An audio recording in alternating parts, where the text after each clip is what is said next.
Assalamualaikum warahmatullahi wabarakatuh. Sahabat beriman, sesungguhnya Allah Subhanahu wa Ta'ala telah menciptakan satu pohon di bawah aras. Ia mempunyai daun sebanyak jumlah makhluk Allah. Ketika seorang hamba telah sampai ajalnya, maka jatuhlah daun pohon tersebut di hadapan malaikat Israil alaihi salam.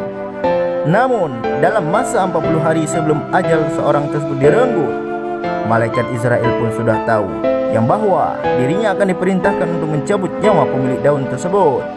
Maka di langit orang itu sudah dinamakan dengan mayat, tapi masih diberi kesempatan hidup di atas bumi selama 40 hari lagi. Lantas bagaimana kelanjutan proses pencabutan nyawa orang tersebut? Simaklah ulasan berikut ini hanya di channel Islam di Mata Dunia. Dan jangan lupa tekan tombol subscribe and share agar kami lebih semangat dalam memberikan informasi lainnya tentang Islam.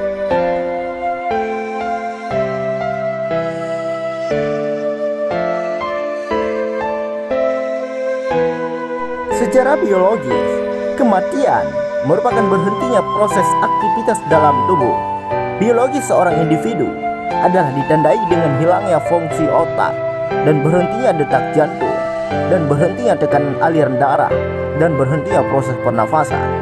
Namun, kalau pandangan Islam dalam hal kematian, jika seorang telah tiba mati, maka kiamat kecil sudah datang menimpanya. Dan jika seorang hamba sudah tiba ajalnya, maka tidak bisa seorang pun mengelak, bahkan menggeserkan waktu yang telah ditentukan. Sebagaimana firman Allah Subhanahu wa Ta'ala dalam surah Al-A'raf ayat 34. Adapun malaikat Mikail alaihi salam turun kepada malaikat Israil alaihi salam dengan membuka buku dari sisi Allah yang di dalamnya tertulis nama orang yang akan dicabut nyawanya dan tempat serta sebab pencabutan nyawa orang tersebut. Kemudian daripada itu, dari bawah aras turunlah dua tetesan pada pemilik daun, yang satu berwarna hijau dan satunya lagi berwarna putih. Jika yang jatuh berwarna hijau, maka diketahuikan yang bahwa orang itu akan celaka. Dan jika yang jatuh berwarna putih, maka diketahuikan bahwa orang itu adalah orang yang beruntung.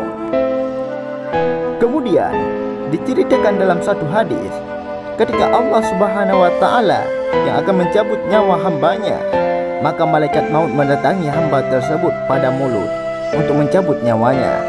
Lantas keluarlah zikir dari mulut tersebut dan berkata, tidak ada jalan bagimu untuk mencabut nyawa. Maka malaikat maut pun kembali kepada Allah dan mengatakan apa yang telah terjadi. Lalu Allah Subhanahu wa Ta'ala berfirman, cabutlah nyawa dari arah yang lain.